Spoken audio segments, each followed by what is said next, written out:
Donc, Parashat Kitissa, très intéressant puisqu'on la sort à toutes les sauces en vérité. Mais je ne vais pas parler de toutes les sauces, on a suffisamment d'occasion pour en parler. Comme celui qui a qu'une dracha sur le veau d'or, c'est pas compliqué. Botaï, on est 2000 ans en galoute à cause de la faute du veau d'or, justement. Il peut être lancé comme ça sur la parashat du veau d'or. Donc c'est pas de ça que je vais en parler puisqu'on a tellement d'occasion d'en parler. J'aimerais parler d'un détail qui est ramené au début de la paracha, qui va être d'actualité bientôt, Bezrat Hashem. Et de toute façon, ce sera d'actualité, c'est Machatzit HaShekel. Machatzit HaShekel historique, on en avait deux. Un qu'on a donné une fois, un qu'on donne tous les ans. Pardon Adanim. Adanim, c'était Chad Pe'ami, c'est-à-dire quand on a construit le Mishkan, il fallait donner de l'argent, du métal. C'est pas de l'argent, il fallait donner le métal pour pouvoir faire les Adanim, c'était les supports du Mishkan. Et puis il y a le Machatzit HaShekel qu'on donnait tous les ans pour l'entretien du Beth Amikdash, pour les Korbanot. Et une macérette entière qui parle de. Donc il y a une macérette entière qui parle justement de ce prélèvement obligatoire. Tout le peuple devait donner Machatzit HaShekel pour qu'on soit tous associés dans les korbanot qui allaient être sacrifiés au Beth Amikdash. Tous les ans, Rosh Chodesh Adar arrive Mashmi'im al Ashkaim. On avertit qu'il y a des shkalim à donner. Et puis on commençait à récolter. L'argent était transféré à Yerushalayim. Après, tout au long de l'année, il y avait à 3 reprises, avant Pessah, avant Shavuot et avant Sukkot, il y avait de l'argent qui était pris, il était gardé dans un endroit. On allait le transférer vers un autre endroit, ce qu'on appelle Trumat Alishka. C'est une façon de le faire entrer sur le compte courant. C'est-à-dire il y avait le coffre-fort de Picsou, et puis après il y avait le faire entrer dans l'utilisation de tous les jours. Ce qu'on appelle Trumat Alishka, donc on mettait cet argent à portée des Kohanim pour acheter des korbanot, etc. Donc on a un Machatzit HaShekel qui est donc Chad Pe'ami, comme je l'ai dit, pour les Adanim. On a Machatzit HaShekel qui était pour les korbanot. Il sera d'actualité de toutes les façons, même si Mashiach ne vient pas, parce qu'on donne Zecher le Machatzit HaShekel. Et on espère qu'il sera d'actualité vraiment, qu'on puisse le donner pour le Beth Amikdash très bientôt. Maintenant, cette mitzvah de Machatzit HaShekel, elle est très intéressante. Comme c'est présenté dans le Chumash, dans le début de la paracha, on présente ça d'une certaine manière, c'est-à-dire vous allez récolter Machatzit HaShekel et grâce à ça vous allez être protégé Bifkod Otam. Je vous explique, c'est la paracha que les Tunisiens adorent, le Ayin Hara. C'est la source, c'est une des sources qui a ramené que le Ayin Hara existe vraiment, puisqu'il y a marqué que si on va compter directement le peuple, il y a Ayin Hara, mais si on va compter l'argent, il n'y aura pas Ayin Hara. Je sais là comment ça marche, c'est une bonne question, c'est-à-dire qu'est-ce que ça change si je le compte directement ou si je le compte à travers de l'argent. De toutes les façons, le total sera c'est-à-dire on va voir le nombre, donc ça ne change rien. Alors, il y a plusieurs explications. J'aimerais amener une que je développerai peut-être tout à l'heure, mais le problème c'était, comme le Malbim nous dit, le problème c'était de compter 1 et 1 et 1 et 1, c'est-à-dire tu vas compter chacun séparément. Et donc ça fait qu'on n'est pas tous ensemble, et c'est pour ça qu'il y a un problème. Mais quand on a un total sans avoir compté chacun, donc on a le total c'est un total. Donc on n'a pas fait de séparation entre chacun, on les a tous mis ensemble.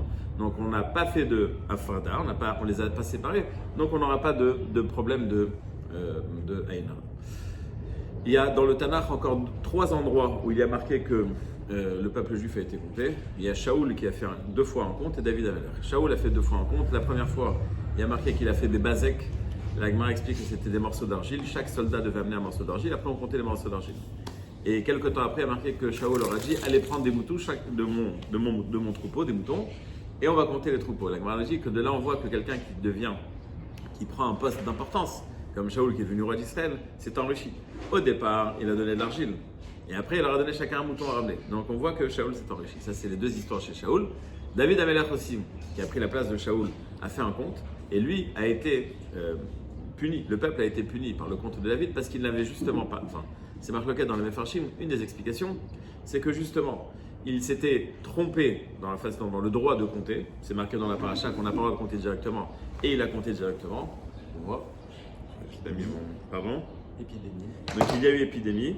Et j'ai pas mis le pango, ça va me coûter cher sinon. Donc il y a eu une épidémie parce que David Amelech a compté directement d'après certaines explications. La Gemara nous dit que David Amelech a été induit en erreur par Akadosh Baruch Hu. David Amelech avec, entre guillemets, une remarque sur Akadosh Baruch Hu. Tu as, Shaoul est énervé contre moi, tu as été massite, tu l'as incité, je vais le dire, contre moi. J'avais dit comme ça, tu me parles, alors moi aussi je vais t'inciter à faire une faute et tu vas faire l'erreur, qui est une erreur toute simple, de te tromper comment compter le peuple juif. Tu sais que c'est interdit dans Parashat Kitissa, tu vas te tromper. J'ai vu ce matin, j'ai pas eu le temps de terminer, le Rav Dessler a une explication incroyable sur le lien entre le langage incité, Machatzit, Hashakel, etc. Et comme je ne l'ai pas encore digéré, je ne peux pas partager, mais en tous les cas, celui qui veut voir, Mirtav Meliaou, Pelek Dalet, page 184, il n'a qu'à regarder là-bas, c'est très intéressant. Donc, tout ça, c'était rien que pour l'introduction. Machatzit Hashakel. On donne la moitié d'un shekel. Nous dit les Yerushalmi, pourquoi la moitié? Parce qu'ils ont fauté à la mi-journée. Donc, mi-journée, moitié, donc moitié de shekel. C'est une explication, c'est un peu du n'importe quoi. C'est pas un peu, c'est beaucoup de n'importe quoi. De plus, le Machatzit HaShekel, la mitzvah de Machatzit HaShekel, comme elle est présentée dans la Torah, elle est enseignée avant la faute du Hegel. Donc, cette mitzvah, elle existe avant, elle existe après. Elle n'est pas liée directement à la faute du Chotei Hegel. Donc, toi, tu veux faire, pardon? Elle a été enseignée avant. C'est maintenant, on est après. On est avant. C'est après l'acheter, on est après. Non. Et le Mishkan, il vient en construire en réparation de la faute du Vaudor. Donc le Mishkan, l'épisode de Machatzit HaShekel, il vient. Mais il est enseigné avant. Il est enseigné maintenant. C'est-à-dire que c'est entre le Machatzit HaShekel et le. On continue un petit peu Rachid dans la paracha. Il explique qu'il y avait deux Cheshbonot, avant la construction du Mishkan, après la construction du Mishkan, et qu'on est avant. Est-ce qu'on est avant la faute?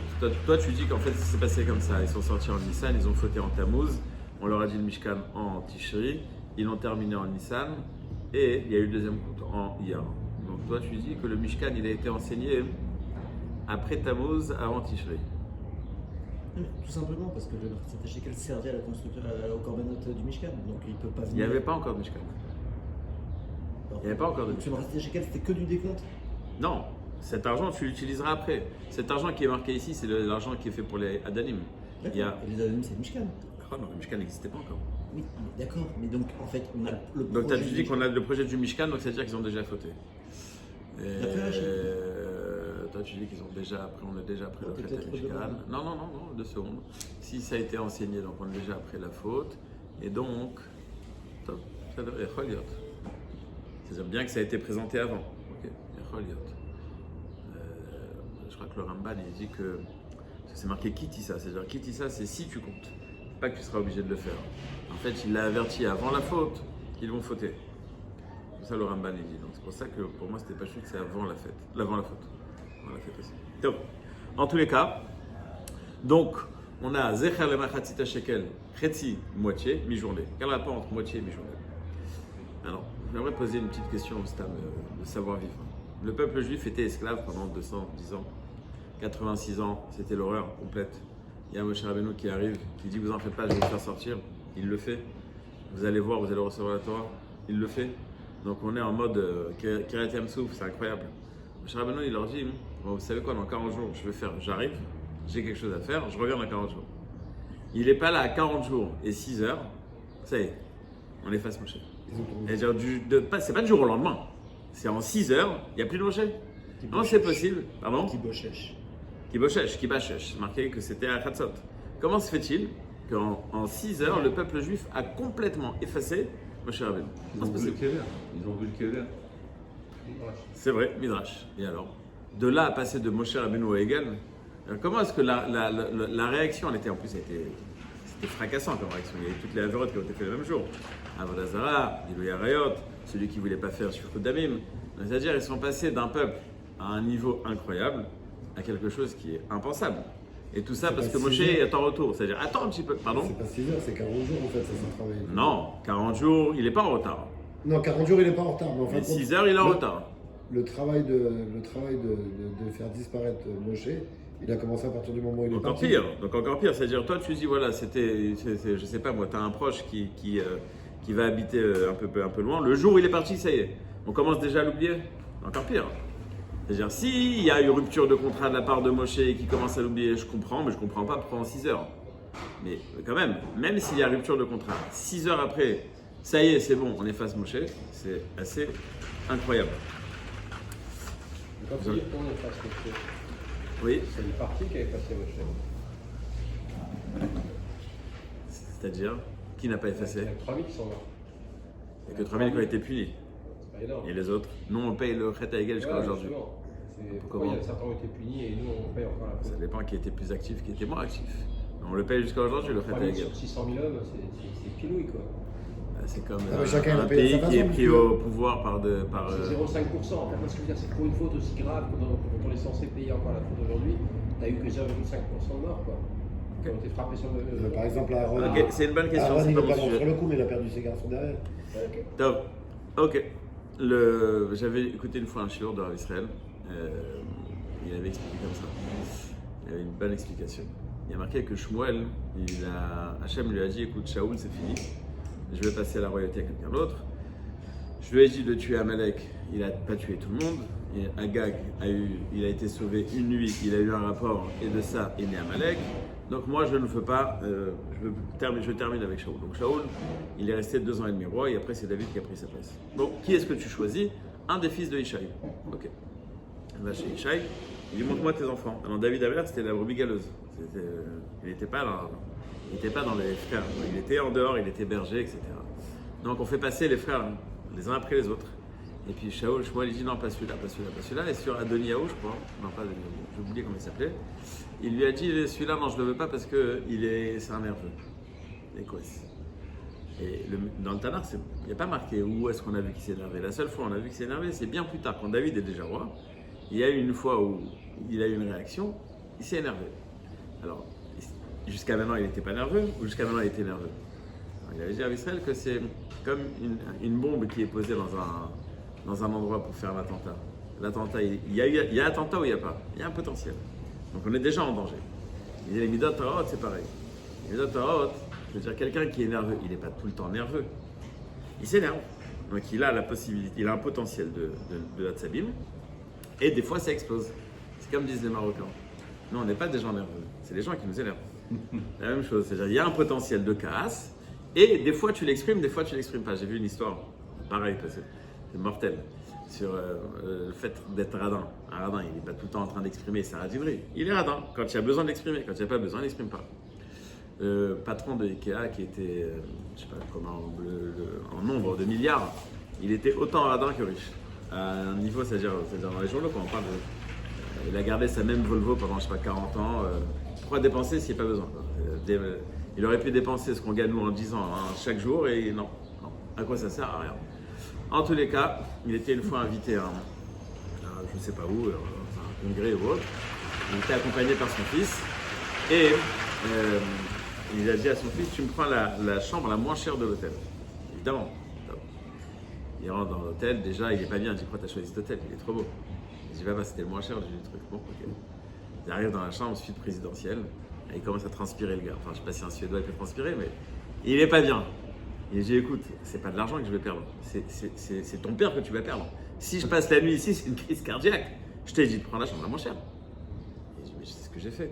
Et ne me dis pas que ça c'est la chambre la moins chère, c'est pas possible. C'est la chambre la plus chère de l'hôtel. Top, il engueule son fils, il dit écoute papa viens on descend. On va à la réception. Top, il descend de la réception. Alors il dit on a commandé la chambre la moins chère, effectivement. Mais vous êtes monsieur, j'ai oublié son nom, c'est comme les noms des chaises Ikea, on n'arrive pas à dire, c'est pareil. Oui, il dit, mais monsieur, vous êtes le propriétaire de l'hôtel. À quel écart il est radin, tu vois, que même chez lui, il n'est pas capable de profiter. En tous les cas, donc le potentiel des Midot Raot, les Midot Raot, c'est pas quelque chose qu'on exprime tout le temps. C'est des choses qui sont enfouies et qui vont s'exprimer, qui vont sortir à un moment, le volcan, ça va sortir. Mais il y a donc un potentiel, il y a une bombe qui dort chez chacun, et puis hop, tu vas dire, des fois on voit des gens, je dis, je suis choqué, qu'est-ce qui lui a pris? Ben, il a toujours été comme ça, il n'a jamais eu l'occasion de l'exprimer, ou il a réussi à se travailler, et une fois il a craqué. Ça arrive à tout le monde. Mais on est censé travailler nos méthodes, et quand on fait du shtot sur nos méthodes, c'est quelque chose de positif quand même. Voilà. Non, c'est vrai que c'est Là, possible. on juge quelqu'un sur son potentiel. Non, je ne juge pas, je parle d'un fait social. Non, eux, ils l'ont jugé. Qui a jugé qui? Le frère de David. Ah non, parce qu'il avait ce non, potentiel. le Tanar, c'est pas eux, c'est Enfin, le Shmuel. le Navi qui dit qu'il y a en lui la mida de Kaas. C'est pas que je l'ai jugé, je sais qu'il y a chez Non, lui la mida de ouais, Kaas. mais il a éliminé pour ça. Malgré que Non, sur le moment... c'est pas lui qui l'a éliminé, c'est Hachem qui l'a éliminé. Ok. Lui qui a décidé. Hachem a décidé d'éliminer parce qu'il y avait cette mida. Donc, on a un potentiel de midot tarot qui est enfoui chez la personne et qui va s'exprimer. Le peuple juif après Matan Torah, il y avait chez eux quelque chose qui les taraudait, qui les embêtait. Parce qu'après Matan Torah, il y a marqué qu'on leur a interdit, toutes leurs proches, on leur a interdit tous les interdits de Harayot, les rapports interdits. Sa femme quand elle est nida, le mariage avec sa belle-sœur, c'est la femme de son père, enfin tous ces mariages étaient interdits. Et donc évidemment, tous ceux qui avaient des mariages comme ça devaient se séparer, mais ça les dérangeait. Et donc il y avait chez eux, c'est un peu ce que vous avez dit, c'était déjà quelque chose qui était dans le réka, dans le subconscient, il y avait quelque chose qui les dérangeait dans le fait qu'ils aient reçu la Torah. Et donc, entre guillemets, ils attendaient l'occasion de... Allez, on fait tout sauter. Il n'est pas là, il est pas là, il devait être là. On veut absolument tout faire craquer, mais on n'a pas l'occasion. Donc, quand Moshe Rabbeinu n'est pas là, quand le chat n'est pas là, c'est il danse. Alors pourquoi Khatzot? Pourquoi Khatzot? Dès que Moshe n'est pas là, hop, top chrono, 8h, il n'est pas là, 8h01, bonne nuit, Makara. Pourquoi ils ont attendu 6h? Justement, c'est parce qu'ils étaient travaillés, c'est-à-dire, bon, on a envie de se retenir quand même. Donc ils étaient pendant 6 heures en train de, oui, non, j'y vais pas, et après 6 heures, ils ont craqué. C'est comme celui qui a toujours rêvé d'entrer dans un McDo. Et il se travaille, une fois, il est au fin fond du monde, il n'y a personne, il n'y a rien à manger, il n'y a que ça, bon, il n'y a que le McDo. Il dit, bon, j'y vais. C'est l'occasion, entre guillemets. Mais il hésite, et puis à un moment, il rentre comme ça dans le magasin, et un soir, un coup de tonnerre, un orage de fou, et il prend peur comme ça. Il dit, quoi, on peut pas se renseigner? C'est-à-dire, il était là en train de, je veux pas, mais au final, il a craqué, et voilà, il s'est rappelé quand même qu'il y a Hachem. Donc le peuple juif, c'est la même chose. Il a envie de fauter. Maintenant, il y a l'occasion qui se présente. Bah vas-y, saute sur l'occasion. Non. On va attendre pendant près de 6 heures avant de craquer complètement. Là, on peut commencer à comprendre le lien entre Machatzit HaShekel et la moitié de la journée. Le fait qu'ils aient attendu la moitié de la journée, on va l'immortaliser dans le Machatzit HaShekel. On va rappeler et mettre en avant et mettre en relief cette qualité-défaut. C'est-à-dire, il y a un défaut parce que c'est ton Yetzer Hara, mais il y a une qualité d'être capable de le retenir une demi-journée. Donc la mi-journée, en vérité, c'est un symbole de conscience qui nous empêche de fauter et qui, au final, au final, on a craqué. Donc le symbole de la mi-journée est répété dans le Machatzit HaShekel pour mettre en relief cette Nekuda-là. Je vais développer un petit peu. Moshe Rabbeinu, il a marqué qu'il ne savait pas quel Matbéa. Alors Hachem lui a montré Matbéa Shel Esh. Bon, ce Midrash en soi, il a expliqué de tous les sens, c'est-à-dire quoi, il ne savait pas. Pourquoi est-ce que c'est seulement ces choses-là? Il y a la Menorah qui ne savait pas, il y a la Ktoret, il y a plein de choses. D'où est-ce qu'on sait que ces choses-là, il ne le savait pas? Et quel est le symbole du feu, etc. Et surtout, dans Machatzit HaShekel, il y a une question qui est très simple. Qu'est-ce qu'il y a de compliqué en demi-shekel? C'est pas compliqué, ça veut dire... on te dit un Machatzit HaShekel, c'est bon, il n'y a pas à tourner autour du pot. En tous les cas, on lui a montré une pièce en feu. Le feu, il a 2 caractéristiques, positives et négatives. Quand tu veux faire à la hache, c'est génial. Mais tu ne veux pas que ta maison soit à la hache, évidemment. Tu veux éclairer, c'est génial. Mais quand il fait 40 degrés et que tu dois mettre la cheminée, il y a un problème. Donc dans le feu, il y a du positif et il y a du négatif. Alors le feu, c'est la chose physique et matérielle qui ressemble le plus au spirituel. Premièrement, elle n'est pas palpable, elle n'existe pas, il n'y a pas de matière. Deuxièmement, elle monte vers le haut, alors que toute la matière descend vers le bas. Donc le feu, c'est la chose la plus spirituelle dans le monde matériel qu'on connaît. Donc on a d'un côté, dans le feu, Matbéa Shel Esh, le symbole de quelque chose de Ruchani, de spirituel. Mais on a, et surtout en français, on comprend très bien, aussi le symbole du Yetzer Hara. Comment est-ce que les Français appellent ce qu'on appelle nous Yetzer Hara? Les feux de l'amour. Hein? Le feu de l'amour, ça nous consume. Za Yetzer Hara. Donc c'est-à-dire que le feu, il est marqué que quand ils ont voulu faire sortir le Yetzer Hara de Avodah Zara, c'est marqué qu'il y a eu un lion en feu qui est sorti du Kodesh HaKodashim. C'est-à-dire que le Yetzer Hara, il est symbolisé aussi par le feu. Mais le feu, c'est Kadosh. Tous les corbanotes, c'est par le feu, etc. Dans le feu, on va avoir les deux caractéristiques, le positif et le négatif. Matbea Shel Esh, le symbole qu'Hachem montre à Moshe dans le Matbea Shel Esh, il met en avant ces deux perspectives qu'on avait sur le peuple juif. D'un côté, le feu positif, le Yetzer Tov, ils n'ont pas voulu fauter, ils se sont retenus pendant 6 heures. D'un autre côté, après 6 heures, ils ont craqué, le feu négatif. Le feu, le symbole du feu qui a été mis en avant dans le Machatzit HaShekel, c'est aussi pour montrer ce point qui apparemment est très important. On va expliquer pourquoi est-ce que c'est tellement important. On est évidemment avant Purim, Adar Aleph, Adar Bet, et on a cette histoire de Machatzit HaShekel avec Aman aussi. Aman va donner 10 000 shekels, pas comme 10 000 shekels chez nous, 10 000 shekels pour acheter le droit de tuer le peuple juif. Et il a un calcul, nous dit la Gemara. Son calcul, c'était, vous avez-vous un Machatzit HaShekel, bien mon Machatzit HaShekel à moi sera plus fort. Bon, c'est un beau jeu de mots, shekel, ok d'accord. En vérité, Aman se dit, attends le second. Historiquement, le peuple juif a fauté une première fois. Et ils ont eu comme réparation Machatzit HaShekel. On a fauté le veau d'or, Machatzit HaShekel, réparation. Réparation de toutes les avérotes qu'il y avait. Avodah Zarah, Gibearot, Shurkodamim. Le premier Beth Amikdash vient d'être détruit, il y a 70 ans. On se retrouve en Iran, chez Achashverosh. Et donc le premier Beth Amikdash a été détruit pour les mêmes raisons. Gilou Yarayot, Shurkodamim, donc les mêmes raisons. Et je ne vois pas qu'il y a réparation, c'est-à-dire je ne vois pas qu'il y a réparation dans le programme par un Machatzit HaShekel. Mon Machatzit HaShekel est plus fort. Aman va voir Mordechai pour commencer sa descente aux enfers. Il lui dit allez hop, et on va faire un tour en cheval. Et quand il arrive, il voit que Mordechai est en train d'enseigner. Qu'est-ce qu'il leur enseigne? Les halachot du korban du Homer. Le korban du Homer, c'est pas d'actualité, c'est le korban qu'on amène à Pessah. Mais c'est quoi le korban du Homer? Donc on est en train de préparer, on ne perd pas espoir, on est tout le temps en train de préparer le korban. Dit Aman aux enfants, votre Homer là qui coûte quelques grouchim, il était plus fort que mon Machatzit HaShekel. C'est-à-dire, vous qui n'avez pas perdu espoir de retrouver le Beth Amikdash, c'est ça qui vous a sauvé au final, c'est ça qui va vous amener la Géoula. Et c'est d'ailleurs ce qui est marqué. On a quel moment l'histoire? Comment? Dans Purim, on a quel moment? Quand Aman va chercher Mordechai pour faire le tour à cheval, il est marqué que Mordechai il était en train d'enseigner aux enfants.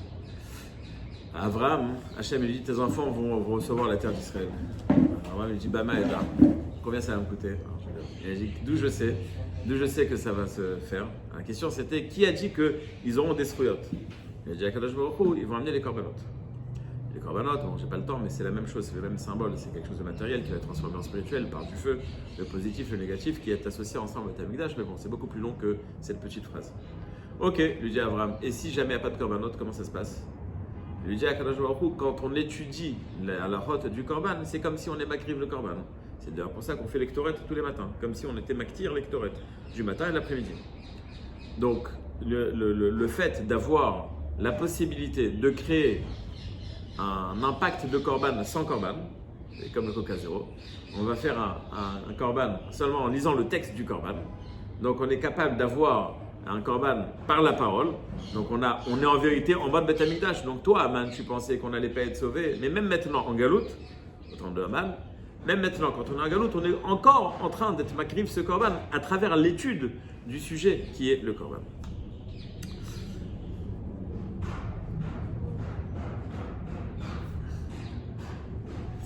Quand Aman décide de tuer le peuple juif, il fait un tirage au sort. Et il dit, bon, bah, c'est bien, c'est tombé le mois de Hadar, le mois où Moshe est décédé. Ok. Chachamim disent, ouais, mais c'est le mois où il est né. Apparemment, l'argument, il est bidon. Ok, il est né. C'était bon jusqu'à ses 120 ans. Mais quand il avait 120 ans, il est mort. Donc au final, c'est quelque chose de négatif. Donc il avait raison, Aman. L'idée est très simple. Le Moshe Rabbeinu, il a un projet de vie. Marqué au sujet des tzadikim, et Yamecha Amalé. Ils vont vivre au jour le jour. Ils vont remplir 100% de leur potentiel. Et Moshe Rabbeinu, Bémet, est né le 7 Adar et décédé le 7 Adar. Moshe Rabbeinu, son projet de vie, c'est de faire un peuple juif qui va aspirer à se rapprocher d'Hachem. Le fameux Matbea Shel Esh, la fameuse conscience, la fameuse envie profonde, même si on a fauté, de vouloir se rapprocher d'Hachem. Même au fin fond de toutes les avérotes qu'on a fait, on espère et on aspire toujours se rapprocher d'Hachem. Donc les Chachamim disent, c'est vrai que Moshe est mort, mais il a créé son projet, il est là. Cette aspiration de toujours vouloir plus, elle est là. Cette aspiration de faire des corbanotes alors qu'on ne peut pas, elle est là. C'est-à-dire, ce double jeu qu'il y a chez chacun d'entre nous, il existe chez Moshe Rabbeinu. Grâce à Moshe Rabbeinu. Normalement, on veut être que positif. Il y a du négatif, il y a une cohabitation. Mais on est tout le temps en train d'espérer. Où est-ce qu'on le voit, où est-ce qu'on a ce symbole? Dans le Machatzit Shekel. Dans le fait qu'ils aient attendu jusqu'à Chatzot pour pouvoir passer à l'acte, pour pouvoir fauter. C'est-à-dire, il y avait une guerre intérieure. Et si c'est tellement important et que c'est mis en avant, ça a un message d'actualité. C'est-à-dire, dans la vie de tous les jours, on a des hauts et des bas, pas simplement dans les tranches de vie, pas simplement sur une année oui, une année non, mais dans la même journée, on se lève, on est chaud, après une heure, il y a un problème, après l'heure d'après, ça va bien, après on veut faire mincha, après on fait pas mincha, après on fait vite, après on va faire un jour de Torah, le lendemain on va pas se lever à faire, enfin, il y a du haut et du bas tout le temps. Et le Yetzer Hara, sa force du Yetzer Hara, c'est juste de te dire, laisse tomber, t'es nul. Mais non. Si j'écoute le Yetzer Hara, je continue à être nul. Alors qu'on sait très bien qu'il y a cette guerre. Tu vois bien le Machatzit Shekel. Les corbanotes de toute l'année, les sacrifices de toute l'année qui font un contact permanent avec Hachem, les tfilotes qu'on fait toute l'année qui sont parallèles aux corbanotes, elles sont données par un argent qui est le symbole de cette guerre entre le Yetzer Hara et le Yetzer Tov. Donc on est en train de te dire, c'est Rabbi Nachman à Esheli, mais c'est la vérité, c'est-à-dire dans le sens, je l'apprends à mon message, pas le sien, je ne le connais pas, mais le message il est que ce feu ne s'éteint pas. C'est-à-dire tu peux être en pleine avéra et te dire mais mince, comment est-ce que je vais? C'est pas ça que je veux. Je peux avoir quelqu'un qui va être Mechal el-Shabbat et au fin fond de lui, il n'est pas content. Il va voir intérieurement, il y a quelque chose qui va dire mais c'est pas ce que tu veux. Donc, même quand quelqu'un va faire une avéra, il sait que s'il va là-bas, ça va mal se passer. Et tu sais quoi? Retarde ton départ de 5 minutes. Attends encore 10 minutes. Fais ce que le peuple juif a fait avant la faute du veau d'or. C'est quelque chose qui a été applaudi, c'est quelque chose qui est mis en avant. On raconte sur Esther Peller, avec ça je termine, qu'il a été pris de force à l'armée en Russie.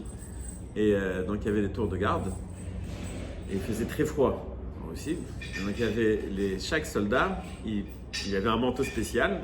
Il enlevait le manteau. Le soldat qui venait après, il prenait le manteau.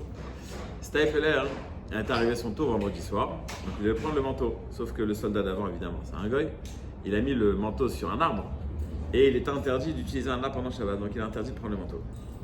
Il a tenu comme ça pendant 6 heures et il a perdu l'audition. On lui a demandé comment est-ce que tu as fait pour tenir pendant 6 heures comme ça. Dans le froid, c'est le congélateur. Il a dit c'est simple, j'ai jamais décidé de tenir comme ça pendant 6 heures. J'ai décidé de tenir 5 minutes. 5 minutes, après je me dis bon, allez encore 5 minutes. Bon, allez encore 5 minutes. C'est-à-dire, dans cette guerre contre le Yetzer Hara, elle est là. On sait qu'il y a des avérotes, ok, mais même si au final t'es tombé, mais tu t'es retenu une seconde, c'est déjà bien. Même si au final tu vas faire cette avéra, mais tu l'as repoussé d'un petit peu, c'est déjà quelque chose de positif. Ça veut dire que chez toi, ce feu est encore allumé, il y a encore l'envie d'aspirer. C'est le symbole qu'Hachem a montré à Hachem, le Matébé Hachel Esh, le Machatzit. Le fait qu'on a donné une moitié, c'est justement pour dire ils ont tenu la moitié du temps. Sur ça, on les applaudit. C'est grâce à ça qu'on a mis les corbanotes, les Hachem, encore cette semaine.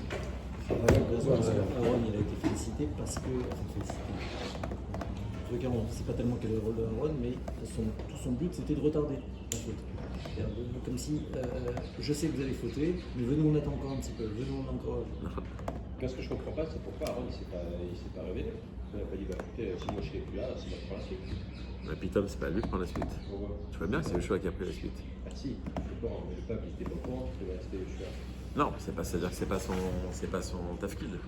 D'accord, mais plutôt que d'aller construire un vaudor, c'est des gens qui allaient servir. Il y a marqué qu'il avait peur de se faire tuer. D'intermédiaire. Il aurait pu dire bah écoutez, c'est moi qui prends la place. Il y a marqué qu'il avait peur de se faire tuer. Aaron. Oui, s'il ne respecte pas les. Non, Rour, il venait juste d'être tué. Et ce qu'on disait, c'est que Cohen et Nevi, s'il meurt, c'est une catastrophe pour le peuple. En même temps. T'as les amis,